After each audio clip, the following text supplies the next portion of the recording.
This segment is brought to you by JigMasters Jigs. When in doubt, get the jig out. Go to JigMasters.com and use promo code PNF20 and save 20% off your next jig order today.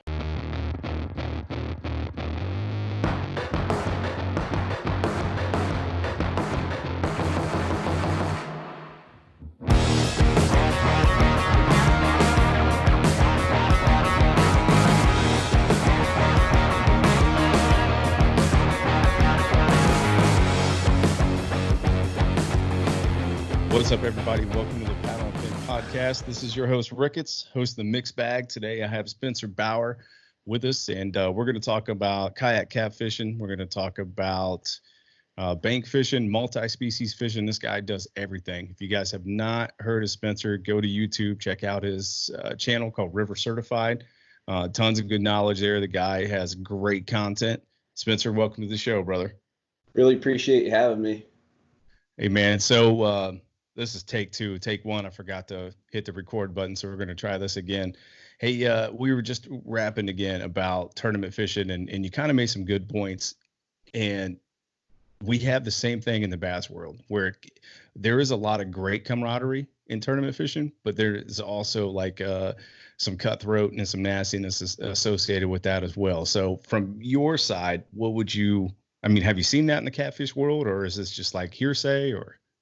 You know, not a ton. It's definitely not on the level of bass fishing, but it's not on the money level of bass fishing either. Anytime you get competitive over anything, you don't want to give another guy an advantage, and that leads to keeping quiet about a lot of stuff. And to me, it just takes away from the overall camaraderie of fishing with and around other people.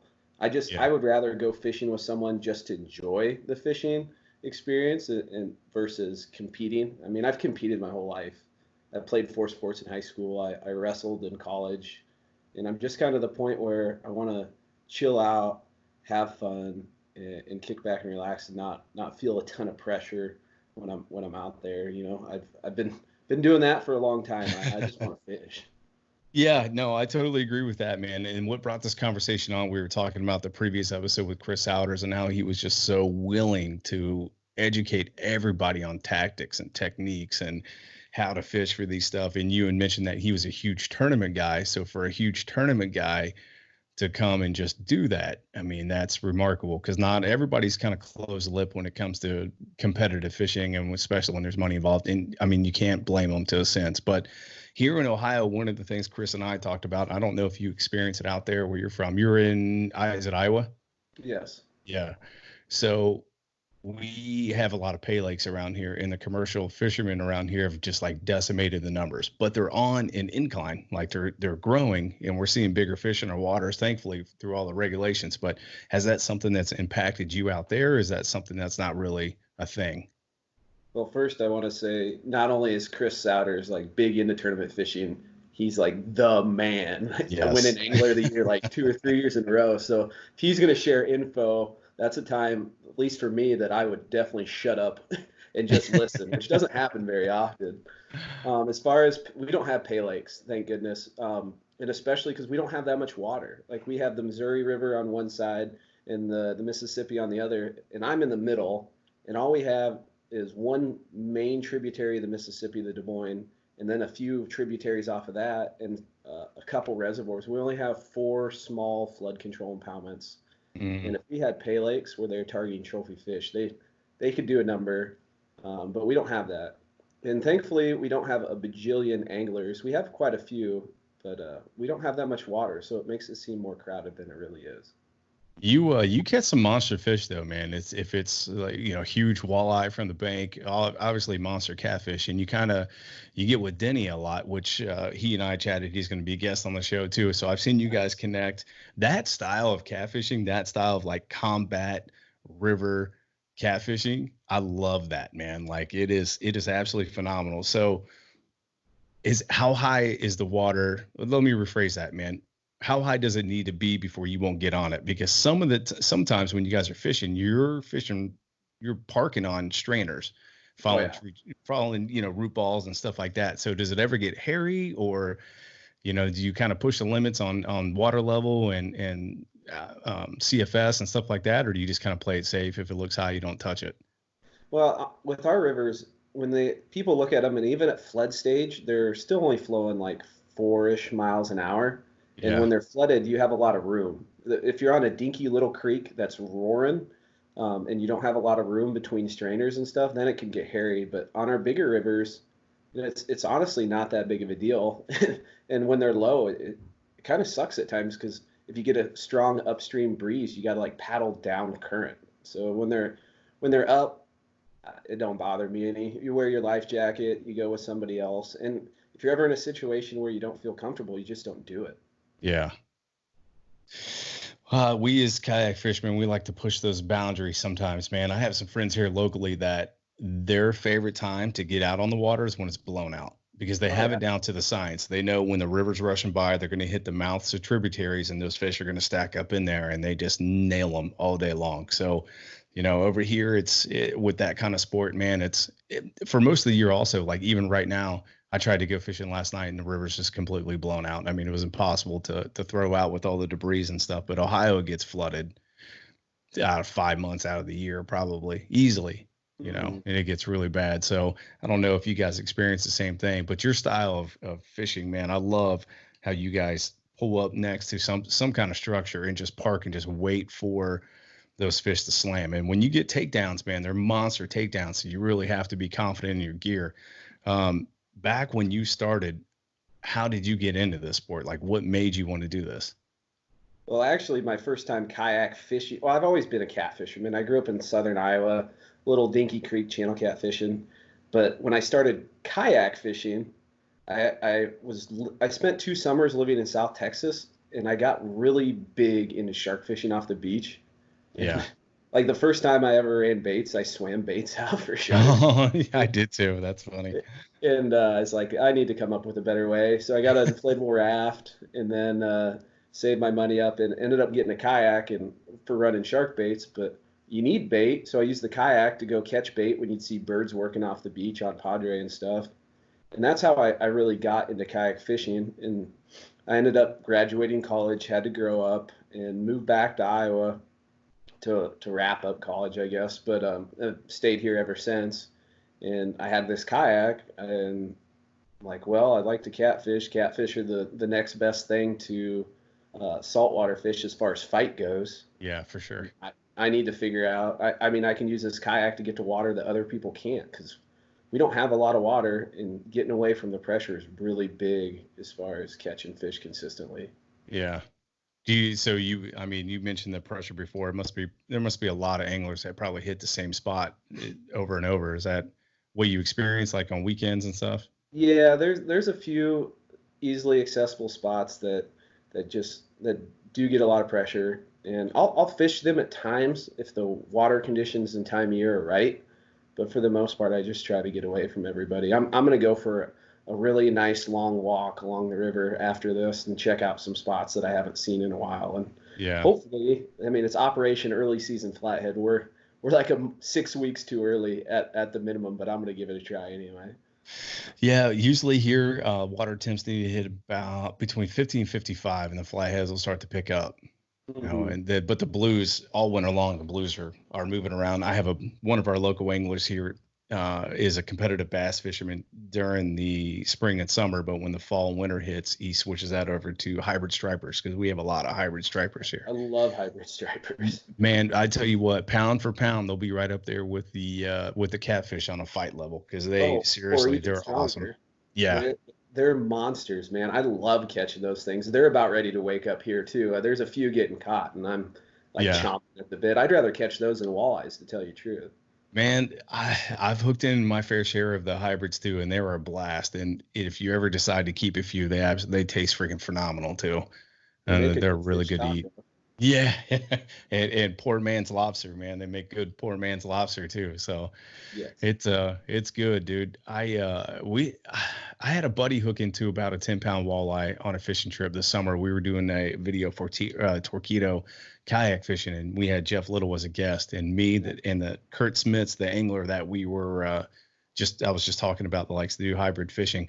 We were all just kind of parked. It was at the end of a riffle into a pool, and it was starting to shallow up and go down to another riffle. Excuse me. And my buddy Nate, who's also our local dealer shop manager, was standing up on his kayak, and he was just throwing a crankbait, like a bluegill color, and he hit this freaking monster fish. And the problem is that the river current was starting to carry him down those riffles, and he was standing up. So it was great to be, it was like panic time. It was great to turn bad.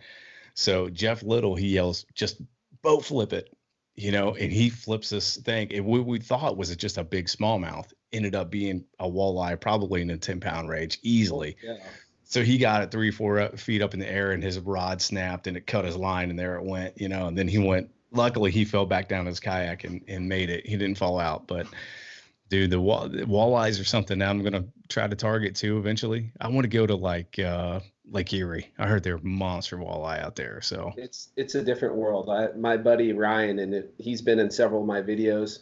He used to go there every year, and every year they catch multiples over 30 inches, talking 10 to 13 pounders. Wow, that's insane. But I couldn't imagine. It's trolling. You're not holding the rod in your hand. You don't feel the bite.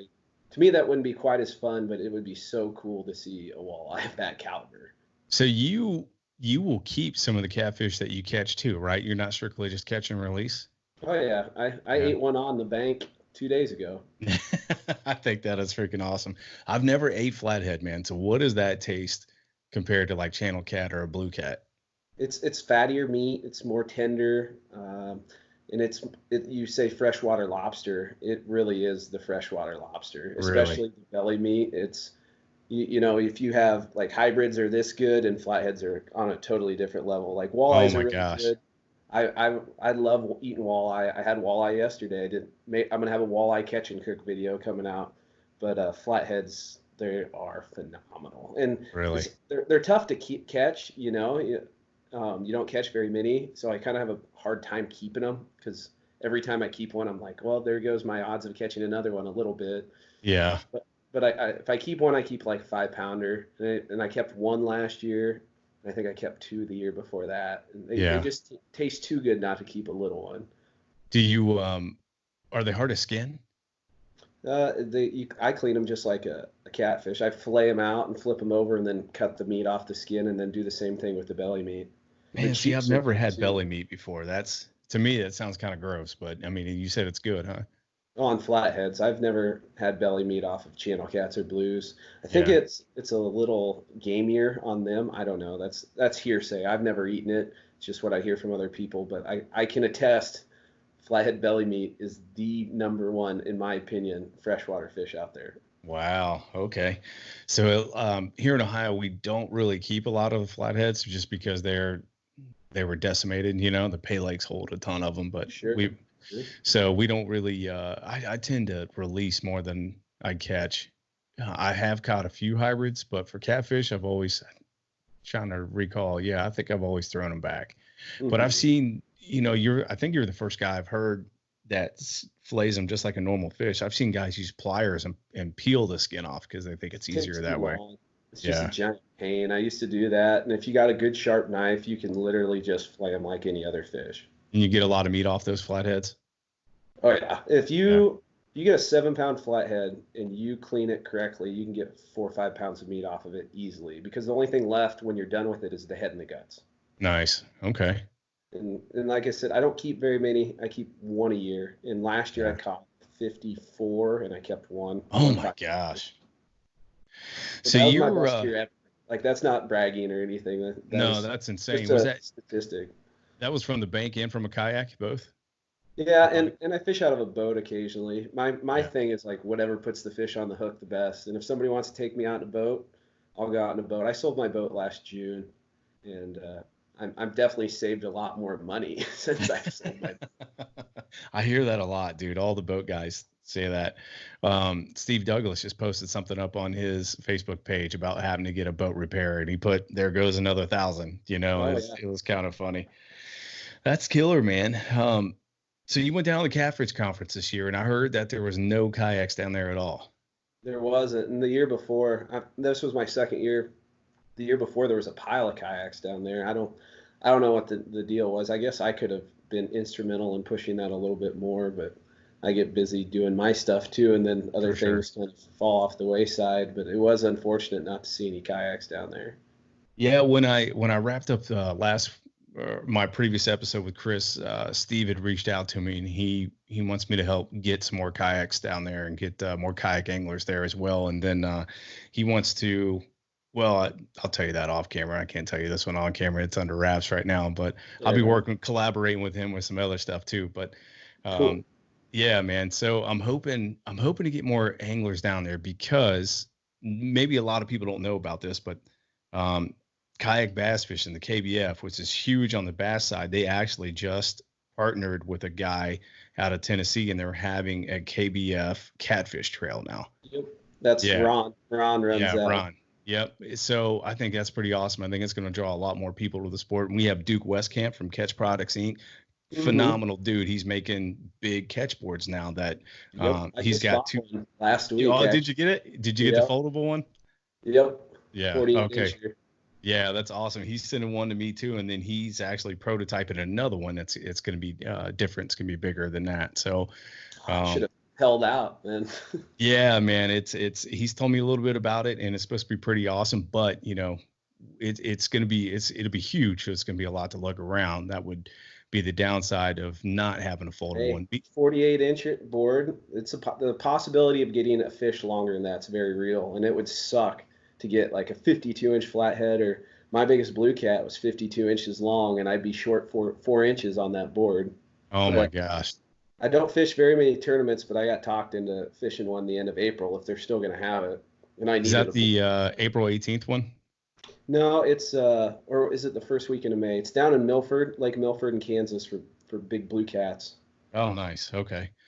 I I like to compete for fun. Like if my buddies, if they say, "Hey man, we're gonna do this tournament, do you want to fish?" I'm like, "Yeah, I'll fish against you guys." Because then it's just we'll just rib each other and rip on each Oh other yeah. and that kind of stuff. That makes it fun. I try not to get because I'm real competitive too. I played sports all through high school and stuff, man, and that competitive streak in me kind of overrides the fun. So it'll take it like, "Hey, I'm hanging out with some buddies, having a good time, throwing some baits," and then I'll start getting really pissed off. Like, like get the hell away from me. I'm gonna win, and it's a whole new animal. So I don't like that part of it. But I'm hoping that the KBF partner up with Ron and the catfishing world. I hope that's going to explode because if there's a very good real chance that kayak catfishing is going to be just as big as kayak bass fishing. You Well, it's know, definitely got the possibility, and it's growing up fast. And just so everybody knows, it's called Trophy Catfish Kayak Anglers (TCKA). You can look it up on Facebook. They got a group on there, and they give updates for all their tournaments. They post standings. They do month-longs. They do statewide challenges, and I need to get in on that more. I mean, I've been guilty of not really participating. My yeah, problem is lots of times when I go kayaking, I'll float a stretch of river and then I'll fish on the bank.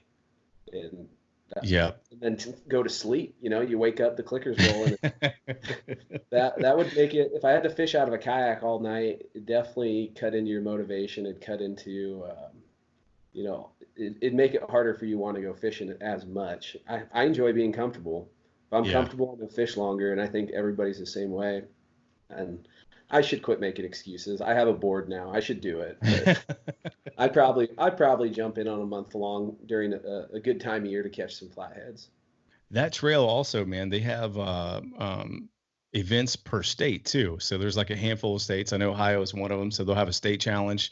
It's usually, I think it's a 24-hour challenge. The next one, I believe, starts on April 18th, if I'm not mistaken. And then they have some other ones. So yeah, definitely check that out, man. If you guys are into catfishing, I think it's going to be huge. And the fact that we have Chad Hoover back in it and now Duke Westcamp back in it, that's big too. I think it's Yep, pretty awesome. just big steps right there. Man, so tell us about your YouTube channel. What made you want to start doing YouTube videos?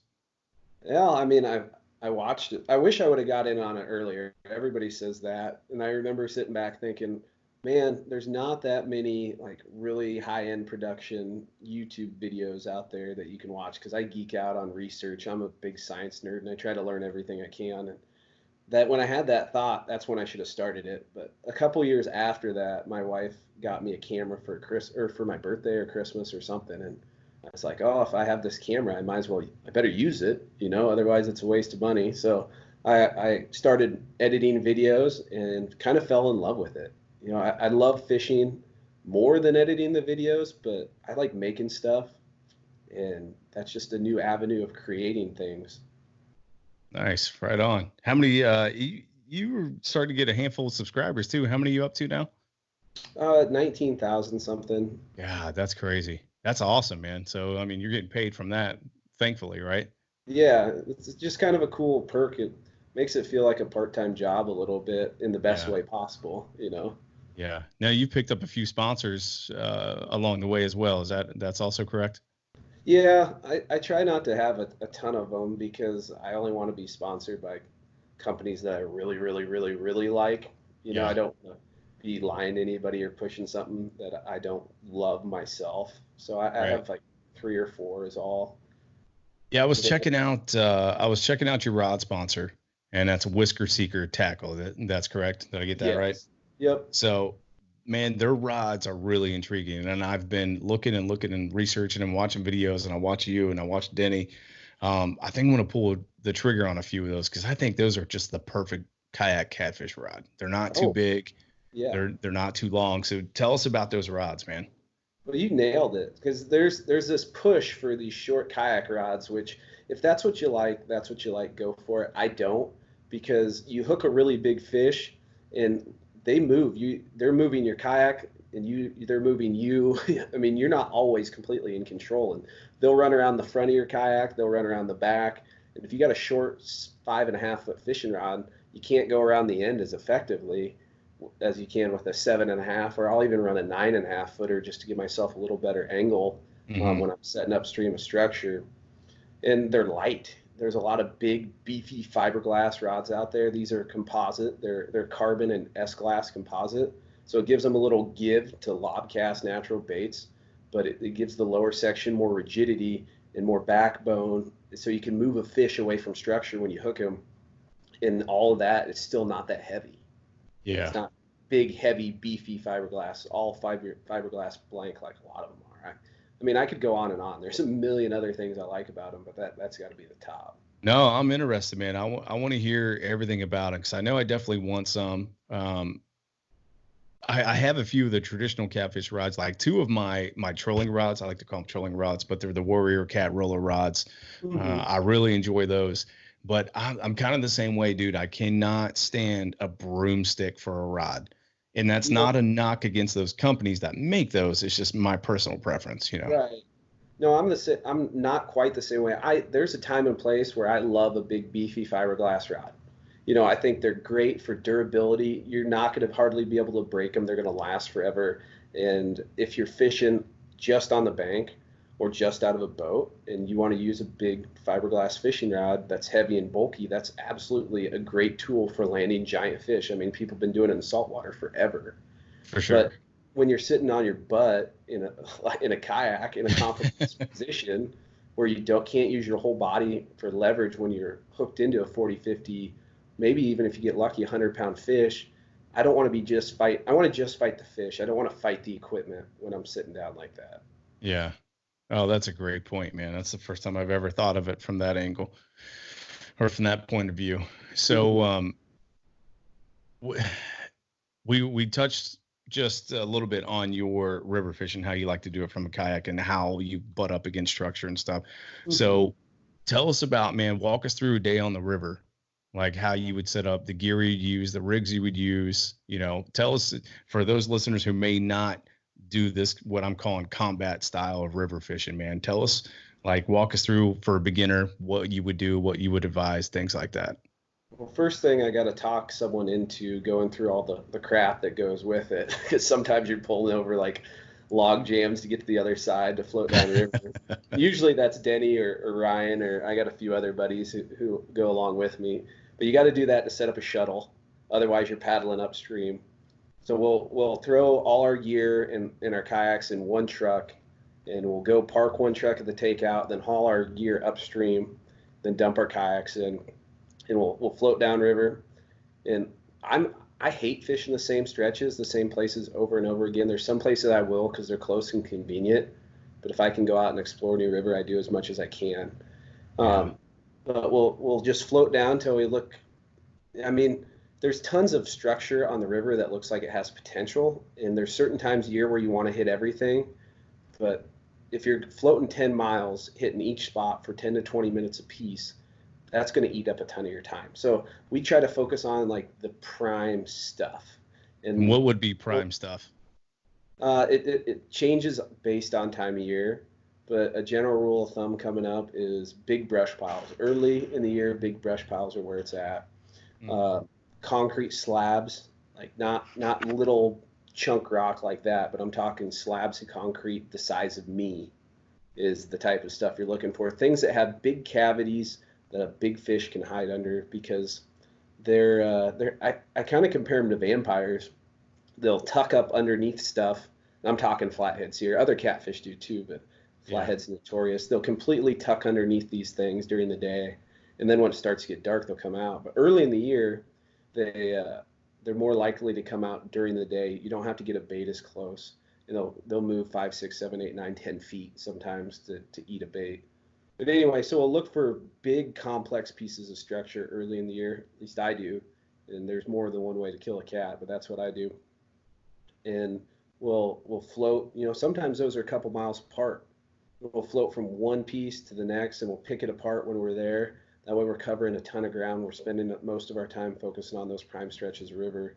And it's a lot like musky fishing for catfish. Instead of casting a million times, you're trying to hit as many different spots, pick them apart, and you're looking, I mean, in 1 8-hour day, you're looking for 1 to 2 bites, generally speaking.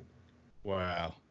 So you mentioned that they'll move throughout the day as well. I always kind of figured that most of your flatheads specifically were nocturnal feeders, man. So and they hunker down during the day. So you're saying it may be opposite on that?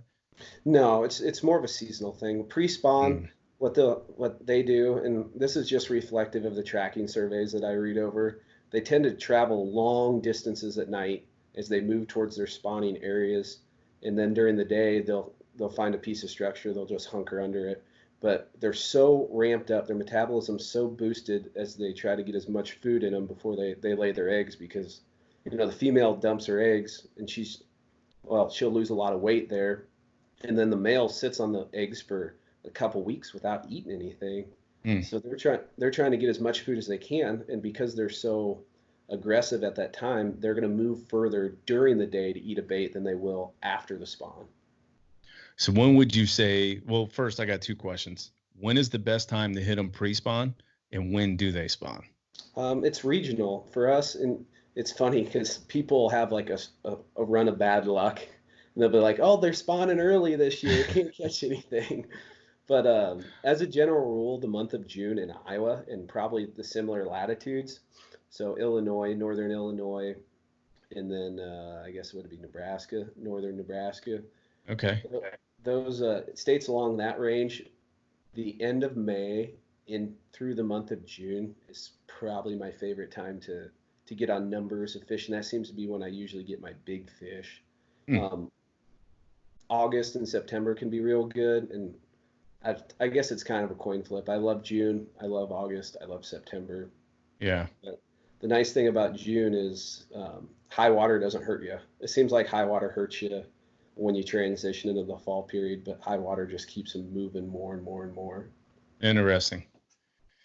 I'm thinking here, I think when Chris Souders told me April is the time to start getting on them here. Yeah. And they spawn in May. Yeah. So that's they awesome. They spawn in July here for the most part. So what are these navigational charts that you were just saying, or spawning charts that you just touched based on, man? So for people to educate themselves, if they want to get into this style of fishing, what websites and go-tos would you direct them to? Because you just hit on that, and it sounds like you got a lot of information on that chart that you read. Most of my stuff comes from studies that are cited by in-fishermen, back in the day. There's a bunch of books that have cliff notes from those tracking surveys. One would be Catfish Fundamentals. Probably have it right here. No, it's in the other room. Anyway, they have cliff notes from those, and then if you dig deeper, there's other studies you can find online. I have them saved on a Google Doc. Oh, nice. All from different websites, and some of them are new, some of them are old. Majority of the ones that I have are old because I got those links and copied those surveys when I was in college and had access to like EBSCO the scholarly journals and stuff like that. Yeah. So some of that information isn't available to the general public. I just saved it when I had the chance. Oh, that's awesome, man. So you're freaking walking book of knowledge, man. See, this is why I like to get people like you on here, is that we can talk about this stuff, because a lot of people don't know where to find this and they won't have access to that kind of information. And so definitely appreciate you talking about that. So when you're parking up next to these huge structures, right? Mm-hmm. I watch you, man. You're not really casting out and waiting. You're dropping your line, reeling up maybe a few feet and holding on. So what pound tests are you running on your rods, like leaders? Like, tell me about your catfish setup when you're doing this style of fishing. To me, I use the heaviest stuff I can get away with in a kayak, and if I was fishing in a boat all the time, I'd use even heavier gear because I've had enough heartbreaks as it is. But when you get snagged in a kayak, you're not a completely solid platform, so it's tough to break your line lots of times. For sure. And that's why I'll use 85-pound braid and then a 50-pound mono leader. But if I was in a boat, I'd use 60 or 80. And then people look at that like, oh my gosh, you could land a tuna on that. And you're absolutely right. You could land a tuna on way lighter gear, but you have room to let them run. You know, Yeah. If you look a 50-pounder, you can't give him an inch. You're hanging on, thumb on the spool, and you got to get him out of there. And if he gets his head down underneath something, if he gets his head turned away from you, he's gone. I mean, you'll get lucky sometimes, and people are like, "Oh, just use the drag." You can't. There can be no drag. I crank the star drags down on my reel as far as I can go, practically beat them with a hammer, and then put my thumb on the spool, and you're coming out of there, and either the fish comes out, or he gets under a snag, or the line breaks. Those are the three things that are going to happen. Oh my gosh. So the way I watched the takedowns too on the videos, man, and it's just like a tap and then boom. I mean, I have never seen rod slams like that other than saltwater fishing. So, dude, what's that like? I mean, that's got to be an adrenaline rush to just have that thing slam right next to your boat like that. Well, the thing with flatheads, and they don't normally hit it that hard. They'll occasionally will. You feel the thump because they suck the bait in just like a walleye does. They flare their gills, open their mouth, and create a vacuum and suck that bait in. And when you have a fish with a mouth as big as a 5-gallon bucket, they're moving a lot of water, and that's a real big thump. So you can actually feel the thump lots of times in your whole kayak. Your rod will just be sitting there and it'll go boop, and your kayak will vibrate. And you'll look at the rods because they don't go down right away usually. You'll feel the thump, and you'll look at the rods and you're like, which one is it? Which one is it? And then one will start going bobbing and just start going down. And once he feels that hook, that's when he pings it straight.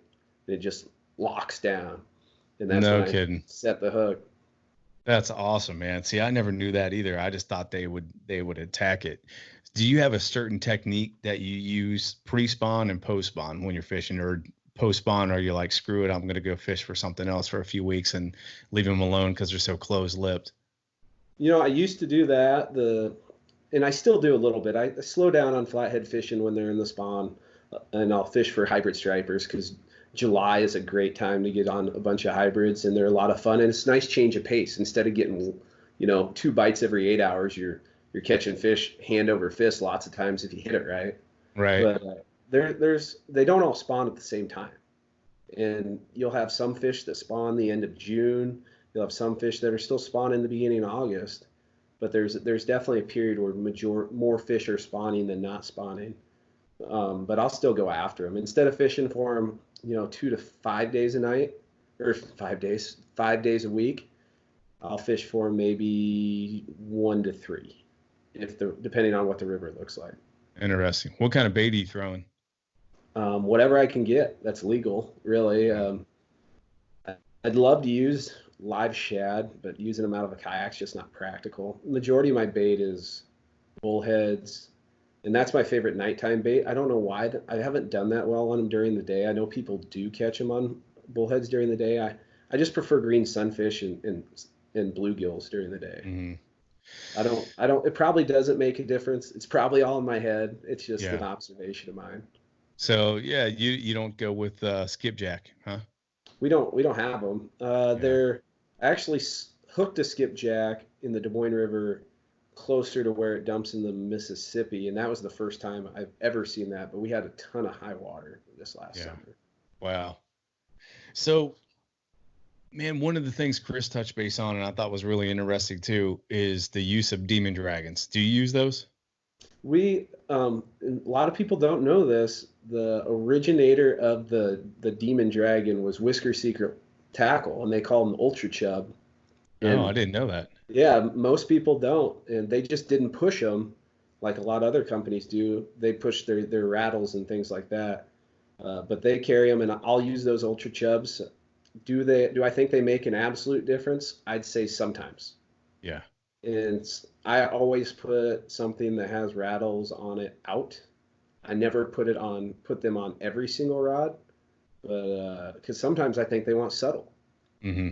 It's just a day-to-day, season-by-season basis. But pre-spawn is the time where I want my bait to be really loud and make a lot of commotion and get their attention.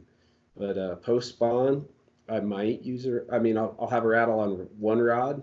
We can use three with a third pull permit, but usually I'll just put it on one rod post spawn. Okay.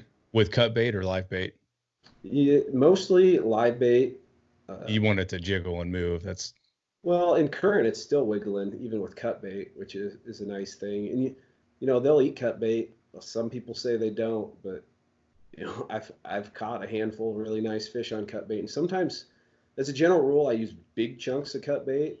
But last year I caught a handful of fish on just a little piece of creek chub, the size of your thumb or something like that. oh, no kidding. I would think, man, that if it's during the spawn and they've laid their eggs and the males are protecting those beds, man, that you would want to pitch a bluegill out there with one of those demon dragons.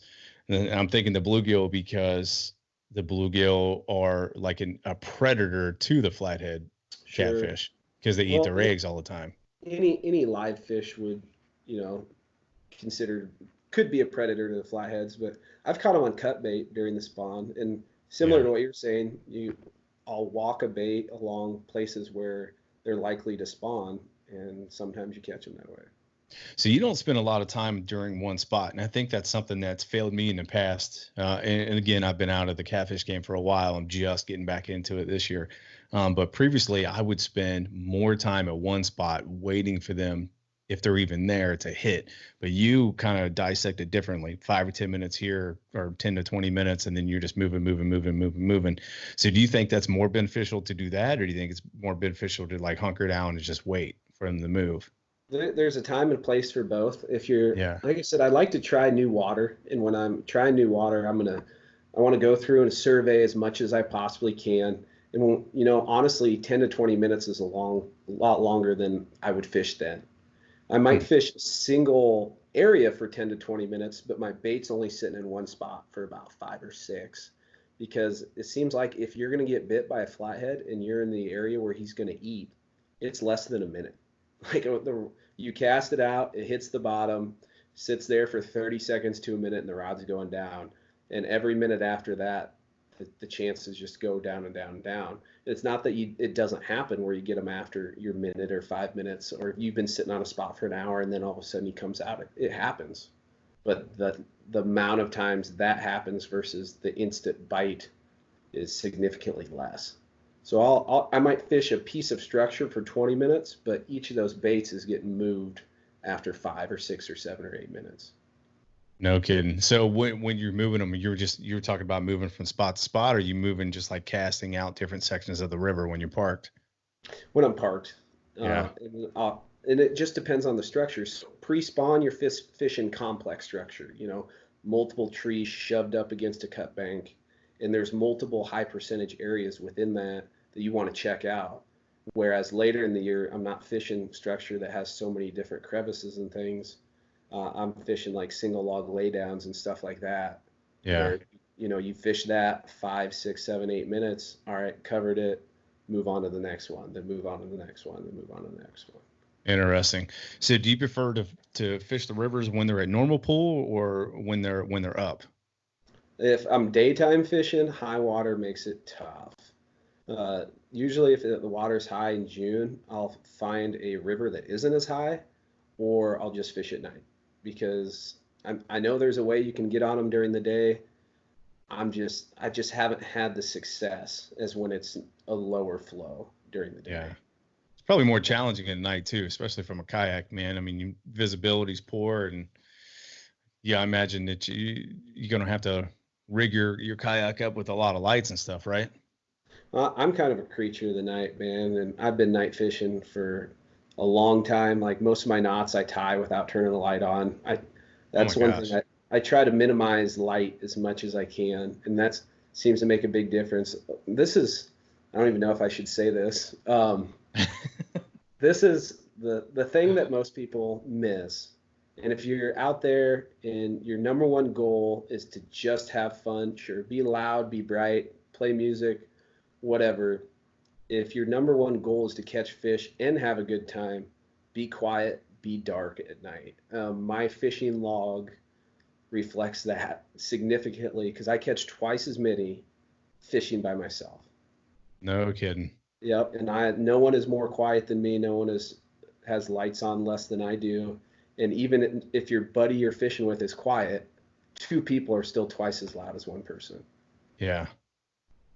And interesting. Like this giant fish would be like the king of the river, not scared of anything. And they're just like 50-pound teddy bears, apparently, that are scared of, getting eaten just like everything else. So you're not even using a red light, huh?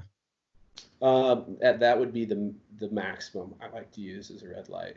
Yeah. And people say, why don't you turn on more lights in your videos? I only turn a light on if a fish is on the line. Otherwise, it is completely dark. No kidding. So do you find them more shallow at night, or do you still find them hunkered down under these different types of structure? There's a ton of different ways to look at it. Every tracking survey I've looked at, and you would think they would be deep during the day and shallow at night, the results were inconclusive all the way. It's really? But you got to think of it this way too. They rule the river. There is no fish that dictates their location. Flatheads, at least in small rivers, dictate where channel cats eat because channel cats don't want to be on the menu, so they avoid places flatheads frequent. There's nothing telling a flathead where he can go and can't go except for one that's way bigger. Right. So they do what they want, when they want, where they want, and there's some tendencies that are just natural tendencies, but I catch them deep during the day, deep at night. I catch them shallow during the day, shallow at night. No kidding. You're gonna have to come up off that document, man. You're gonna have to email that shit over. I'm gonna need to look at that. I heard channel cat was pretty good bait, man. Who's that guy that always bank fishes down in Tennessee? Dave? Catfish Dave? Catfish Dave. That guy's awesome. Dude, he is awesome. And I'd like to get him on here just to talk about bank fishing because that dude catches monster fish, man, and consistently. Yes. He is fortunate to be living in a place where there are absolute monsters of all species. I think the one thing I love about him too, he's not scared to stir the pot a little bit, No, I get a kick out of that too. If somebody's hating on him, he'll just call him out in their video or call him out on Facebook and then post this, big ass fish while he's doing it. I think it's freaking hysterical, man. That dude cracks me up. But he actually was fishing with filleted channel cat and was smashing them too. Oh yeah. There's been a few times where you'll be like I do. I like to go wade in small streams. Yeah. And there's times where you can just whack and stack channel cats in these small rivers. Like no joke, 50, 60, 70 fish a day, 2 to 12 pounders, like real nice ones. And you'll run out of bait. So you catch a 2-pounder, you fillet them out, and you can cook some on the bank, and whatever's left over, you get to put on a hook, and you can catch tons of catfish on catfish. That's crazy. That's awesome. I've seen, I've watched a lot of your videos for sure. I think one day I binged them. I couldn't even tell you, probably for a couple hours, binge watch the videos just because it's so intriguing, man, that you just don't stick to one thing. It's like, I'm going to go sleep on this riverbank and throw some rods out. You'll crash out, eat some hard boiled eggs, wake up, and there's freaking fish on the line, right? You know what I mean? So I mean, it's your videos. I think what's so cool about them, man, is they're more of like I would say like a vlog / documentary. Like you're documenting what you're doing it, what's going on, but you're kind of vlogging at the same time. But it's not real flashy. It's not real. You don't have all this expensive camera gear. You're just a dude out there with one camera, just showing what's going on in the realism of it. And people are freaking eating that up, man. I mean, 19,000 and growing, that says something that what you're doing right. So, I mean, if you guys, again, River Certified's YouTube channel, you guys got to check his stuff out because it's definitely a different way and it's a cool way to do what you're doing. So, I'm still interested in the gear you're throwing, brother. So how did you get picked up by Whisker Seeker? Dumb luck. Just being a good person. Me and Denny fished a little bit together, and he talked about how he's making videos and stuff. And then I got my camera and I started dabbling in it a little bit. And he posted a video on their Facebook page, and the owner reached out to him and asked him if he knew any other dudes who kayak fish for catfish. And he just dropped my name, and it worked out from there. And it was just when I just started. I just posted a video or two, and Denny was nice enough to mention me, and it's just cool how it worked out. That's awesome. They seem like a killer company to be rep by. I know, once I kick this off. I can't say enough good things about the owner. He's absolutely awesome, and he's awesome to the customers. Like he'll bend over backwards to make things work out for the customers, and he does the same thing with all of us on the pro staff too. That's awesome, man.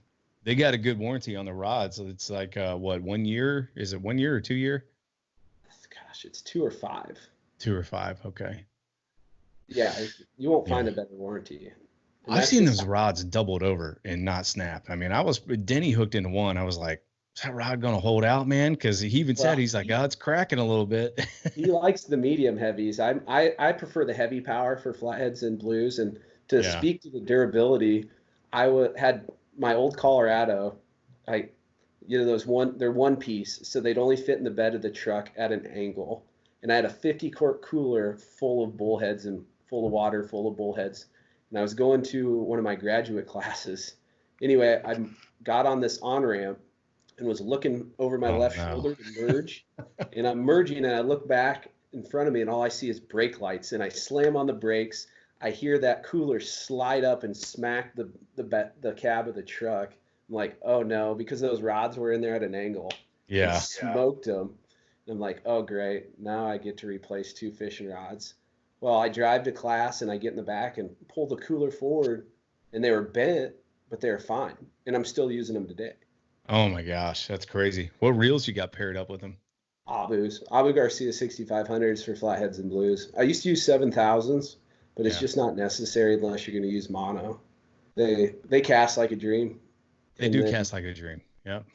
Cast like a dream. They're just an enjoyable reel to fish with. There's lots of reels out there that get the job done, but it's kind of like the Whisker Seeker rods. They're light, they're powerful, and they're just a joy to fish with.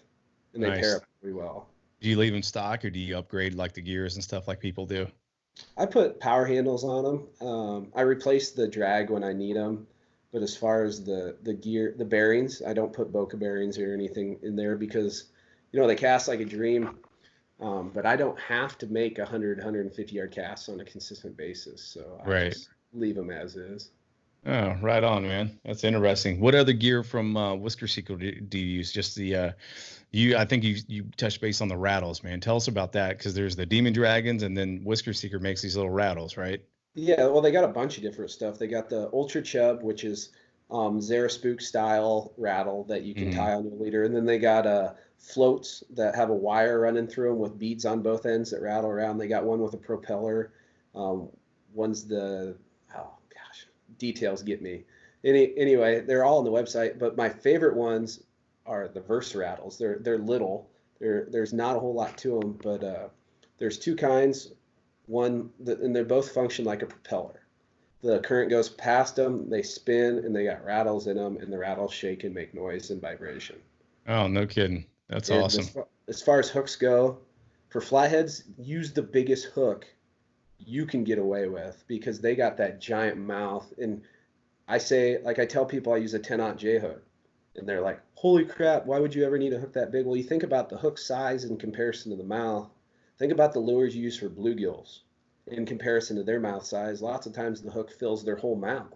Yeah. Like, you would need a 30-aught J hook to fill the whole mouth of a 50-pound flathead.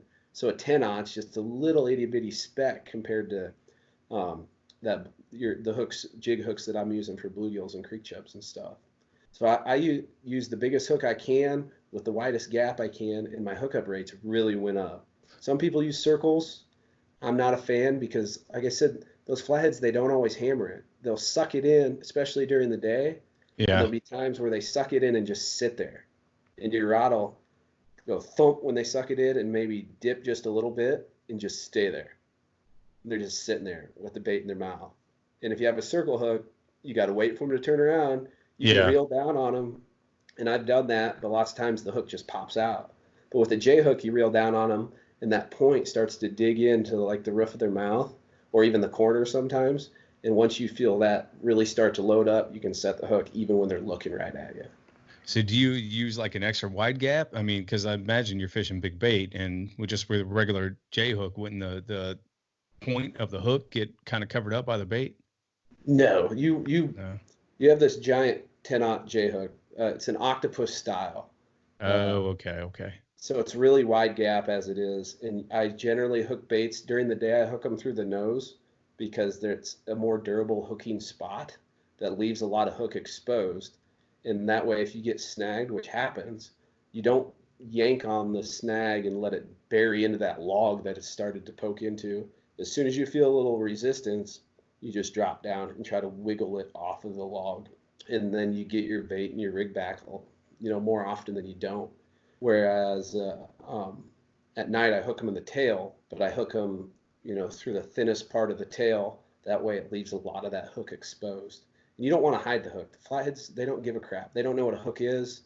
They eat stuff that pokes them all the time, like bullheads and bluegills and sunfish anyway, so they don't give a crap if there's a hook in there. Yeah. Okay, so that's interesting what you just touched on too. Why do you change it from hooking through the nose to hooking through the tail? What's the point in that? Well, at night they do struggle more if you hook them through the tail. But if you're going to be fishing in the really thick stuff during the day more so than at night, and you're more likely to get snagged during the day than at night. So if I hook them through the nose and I have to wiggle that hook off of the log that is starting to bury into, that bait's more likely to stay on there because it's tough to carry a ton of baits in a kayak. Like generally in a day, for a day float, I'm taking 12 to 18 baits is all. So I got to make them last. Okay. So when you're fishing at night, are you setting up above structure or below structure? It's like everything else. It just depends. Some spots lend themselves to being able to set up above the structure, some spots below it, but it's all based on river level. If the river's blown up and you got a creek that runs upstream of your structure, I'm going to fish that creek upstream. But if that same creek was downstream, I'll fish the creek mouth downstream. I'm just looking for current breaks and stuff like that to set baits up on. So do they move through current, or do they just kind of stay to the slack water? I feel like they tend to stay towards the slower moving current. Slack water they'll move into, but something with a very, very, very moderate flow, I tend to do better than completely slack water. Interesting. Okay. I was just kind of thinking at night, man, with it being so dark, I don't know how good the flatheads' visions are, so they may rely on their lateral lines and the vibration of that fish. So if you're hooking through the tail, it's kicking more. Now, some people I've talked to, hooking them through the back and popping the hook up and trying to break their back, and that fish will go just absolutely crazy. Then that tends to attract them a lot too, in low visibility water and stuff like that, dirty water, muddy water. And there's nothing wrong with that, but I like to take a nap when I'm fishing all night. So I want my bait to be real lively, and I want it to stay alive as long as it can. So that way I know my bait's still working even when I'm snoozing. Yeah. What size bluegills you throwing out there when you're throwing them? There's no bait too big of any kind. Really? Just, They can eat up to a third their body weight in one bite. So that's insane. If you cast it, they'll eat it. I've caught flatheads on 4-pound carp.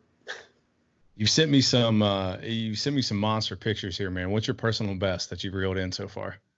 My biggest flathead is 55 pounds. Lord. What was that fight like? He fought like a champ.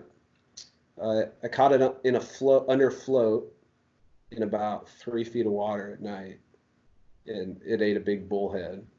No kidding. I was sleeping, and I was fishing with Ryan, and I wake up to him going, "Hey, you gonna catch that fish or what?" So, and I hear the clicker roll, and I run over and grab it and let the rod load up and smoked him on the hook set. And she gave me everything I wanted. Do you clip the top fins off these bullheads? I'm gonna do a video where I experiment with that. I don't. No. The way I look at it is the flatheads don't clip them off before they eat them. Why do they give a crap? But I'm gonna try it. I tried to do it in a video last year. I only tried it once, and I didn't catch anything, so it never really became a video. But I'm gonna give it, some more time this spring. So how big is a big bullhead? 8, 10, 12? My favorite size would probably be 12 to 15 inches. Oh my God, that's monster, dude. That's shark bait. Right. I've caught sharks on smaller baits, but these guys, they're the tiger sharks of where they live. They eat what they want. And that's the thing too, I think that makes them hard to catch is they'll eat a giant bait bigger than anything you'd cast, and then they just go back and digest it for a couple days, and then they don't move.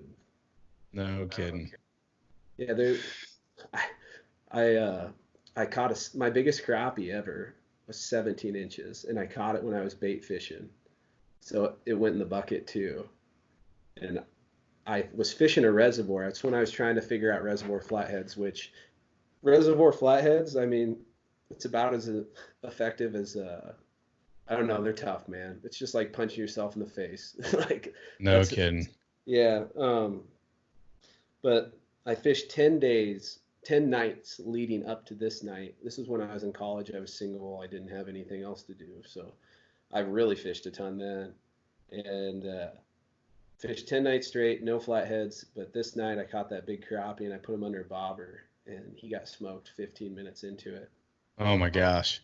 And that was the hook pulled. I should have been using a bigger hook. I was only using an 8/0 through the tail because that's all I had because I was a broke college kid. And they were like cheapo live bait hooks I picked up at a swap meet. But I smoked him on the hook set, and that's when all I had was like my lighter shark gear, and I had a Daiwa Slosh 50 with like 80-pound mono and a broomstick, 6.5-foot ugly stick, and I smoked him on the hook set, and 30 pounds of drag on that Slosh 50. And that rod looked like a horseshoe. I never did gain an inch. 30-second standstill, like big head shakes making the rod go wham, wham, wham over and over again. And then the hook pulled. I had bruises on my stomach the next morning because the head shakes through that rod butt. Holy crap, man. So we'll never know. But that was the biggest fish I've hooked in freshwater for sure. Man, I never would have thought you're using bait that big. I'd never have thrown any bait that big for catfish.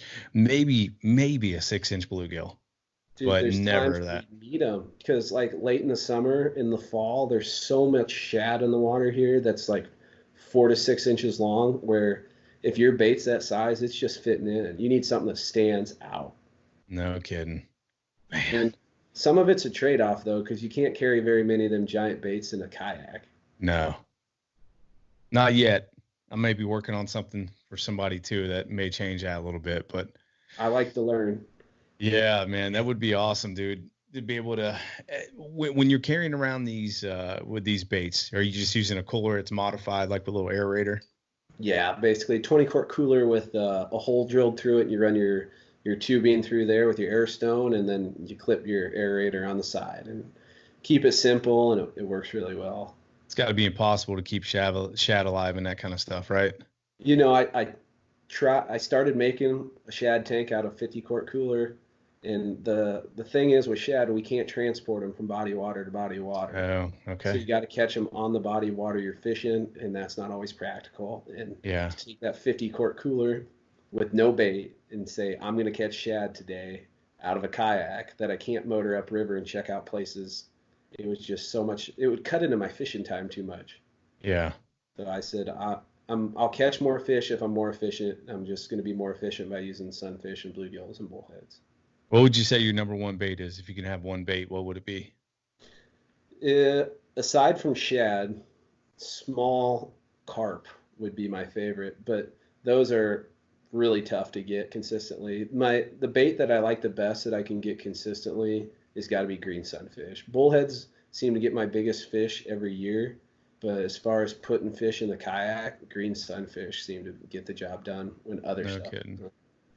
Huh, But, that's interesting. Why carp, man? It's just because it's so oily?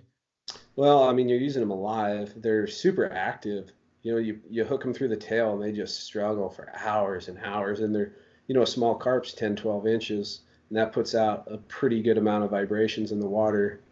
And that's what calls those big ones in. Yeah, along with that Versa rattle. Yes, along with that Versa rattle shaking behind him. And here I thought I was going to pay my freaking credit card off. It looks like I'm going to be ordering some shit from Whisker Seeker. Well, tell them where you heard about it from. I know. Do you have a code that people can drop if they want to order something? How do we know?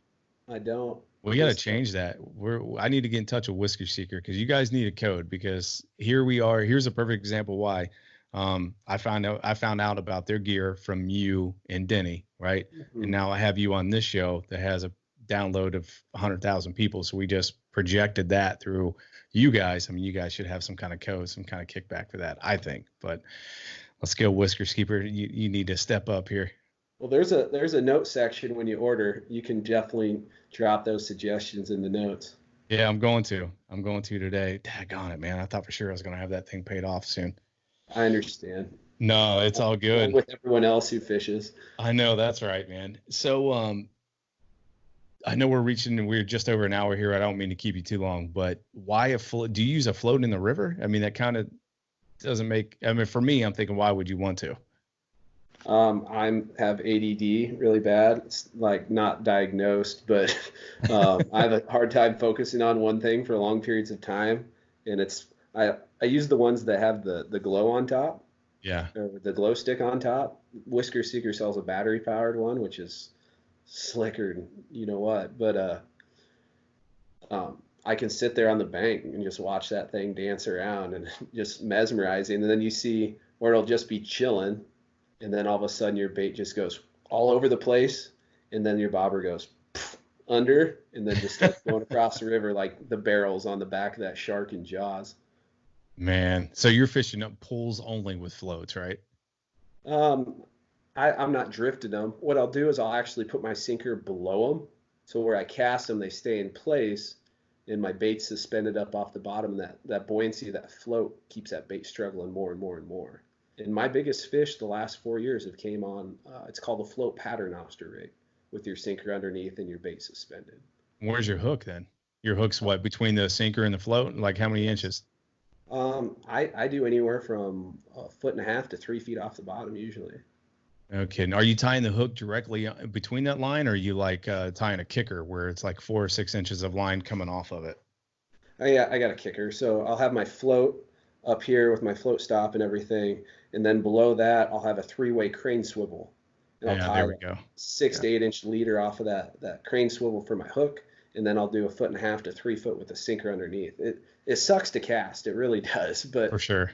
It seems to, those flatheads, they're designed to feed up. If you look at them from an anatomical standpoint, their eyes are placed on top of their head. Their lower jaw sticks out further than their top jaw.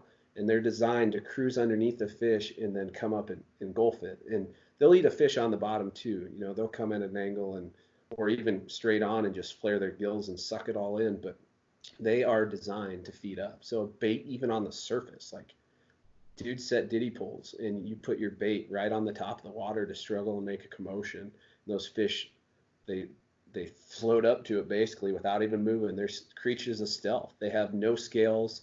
They move through the water without letting anything even know they're there. It's like guerrilla warfare, and they sneak up on that fish and just gone. So Man, to have my bait awesome. up off the bottom suspended, I think that calls more fish in. Yeah. So is that why everybody uses those, I don't know the name of them, those floats that go right below the hook too, to kind of keep it off the bottom? Oh, just peg floats? Yeah. Yeah, and I'll do that as well. It's not as visual, for me to be able to see that bobber. Mm-hmm. I'm a giant little kid, man. I love watching a bobber go under. What size float are you using? Like a 6 inch, or using like the standard 12s? They're Whisker Seekers are rated by the weight it takes to hold them up and down. So I got one right here. This would be the 4-ounce one. Looks like a giant corn cob. But yeah, that's it right now. It takes 4 ounces to get this thing to stand up straight, and it's a great bobber for using, 1 to 2, maybe even a 3-pound bait. I've suspended carp heads fishing for blue cats with this. The head's off of 5-pounders. So what's that? A 1-pound piece of bone with no buoyancy. It suspends them just fine. Wow, that's amazing. So are you catching your carp like cast net, or are you throwing like hooks out there with corn, like Luke Nichols type catfishing? I rarely target carp like intentionally. They end up in a cast net lots of times, or I'll even, if I'm walleye fishing, they get snagged a lot because they'll stack up in areas of reduced current, and when you're trying to fish the seam and you're reeling your bait in through that slower stuff, you bump into a carp and they get hooked. And if one ends up on the bank, usually it turns into bait. Nice. That's awesome. I saw your rods, man. Show everybody those rods. Oh, these back here. Yeah. Let's see this those. Is actually this is a new tackle organizer I got this week, and it was good timing because being quarantined in the house more than what I'm used to, I had a project to work on. But yeah, these are the Whisker Seeker rods. This is actually the bump and stick. These are the 9.5 footers, and this would be a 7.5 foot heavy with an Abu 6500 on it. This That's is my awesome. go-to right there. You rolling single or you rolling 2-piece? The heavies are only in one piece. Okay. I actually prefer a 2-piece rod because they fit in the bed of my truck a lot better. But yeah, they get strapped into the passenger seat when we go anywhere now. That's awesome, man. I definitely want a few of those rods, man. I've been on the market looking religiously, and I think I'm definitely gonna order a few of those as soon as we get off. So they have the feel of a musky rod with a softer tip, which is nice for those natural baits. Yeah. Now, see, that's kind of how I like them, man. I don't like a very rigid rod. Even when I bass fish, my favorite's a medium power rod. I like to feel everything. Sure. So even if it's just a tiny nick, I want to feel that bait dancing if it's out there in the water. And I think those rods are going to be epic for that. Mm-hmm. So good deal, man. I think we got a lot of good stuff, man. You covered a lot of good information. I know, once again, getting one of you guys on the podcast, I've learned so much. I definitely appreciate that. I never would have thought in a million years throwing bait that big. That's insane.